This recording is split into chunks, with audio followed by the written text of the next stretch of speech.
اللي قالتها نورس خايبة برشا في تونس، ماهيش كلمة عادية، يعني الكلمة خايبة برشا. ميسالش عادي، مانيش باش نتغشش منها ومش كل شيء، مش نقولها حاجة واحدة. هي قالت أنا دعمت ضد بنت بلادها. نورس صحيح بنت بلادي، أما أنت في يوم من الأيام كنت راجلي وكنت إنسان ماكلة معاك الماء والملح باش نقف معاك. الناس ماشي في بالهم توا أنا باش نقف ضدك، راني مانيش باش نعملها حاجة ديك.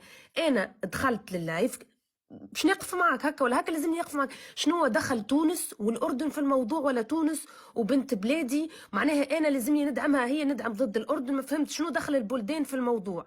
ما عند حتى دخل الموضوع. هي تحكي انه انا ساقطه وان انا ندعم ضد. ليه؟